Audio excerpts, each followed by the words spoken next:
Siem Djiber, chef de département commercial à Air Algérie, a indiqué ce dimanche sur les ondes de la chaîne 1 que 5000 Algériens restés bloqués à l'étranger se sont inscrits dans la liste attendant leur rapatriement en Algérie.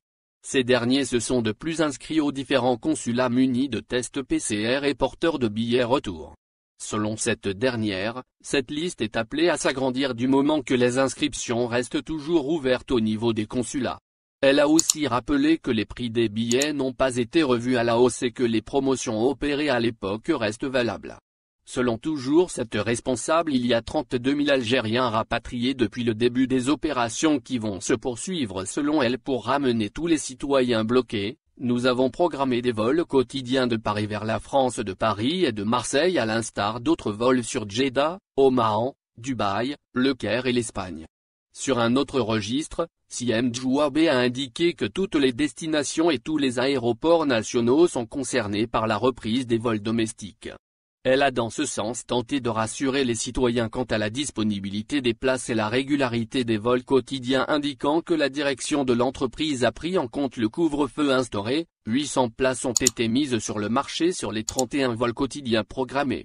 En ce qui concerne la destination Nord-Nord, on a mis en place 1100 sièges alors que pour celle Nord-Sud on a mis 1700 places disponibles sur 16 vols programmés, dit-elle.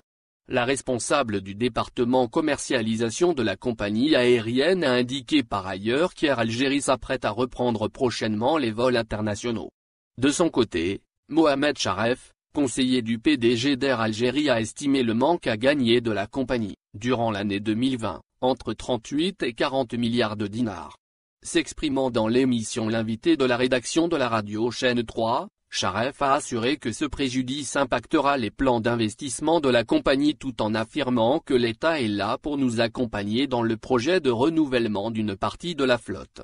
L'invité de la chaîne II qui exprime son soulagement suite à la décision des autorités de rouvrir ligne intérieure, à partir d'aujourd'hui, assure, la pandémie oblige, que le protocole sanitaire sera appliqué rigoureusement. En plus du plan de renouvellement de la flotte, Air Algérie compte se redéployer sur le marché domestique et international, notamment avec le lancement 3 nouvelles dessertes vers Mekria, Tiaret et El Bayad et la prospection d'autres marchés à l'étranger. D'autres vols seront peut-être ajoutés prochainement en fonction de la demande et des capacités de la compagnie, précise Charef.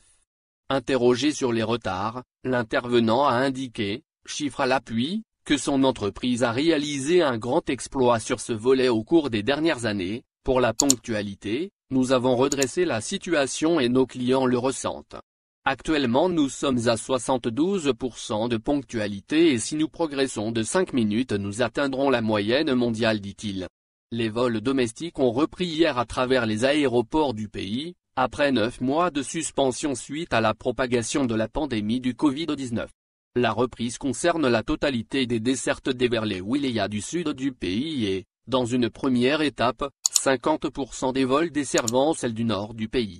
La compagnie aérienne Air Algérie avait récemment renforcé les opérations de nettoyage et de désinfection de ses avions afin de limiter les risques de transmission du coronavirus en prévision de la reprise des vols domestiques, avec notamment la désinfection de toutes les surfaces en contact avec les passagers telles que les accoudoirs, tablettes et écrans, et par la mise en place d'une procédure spécifique de désinfection par pulvérisation d'un produit virucide homologué.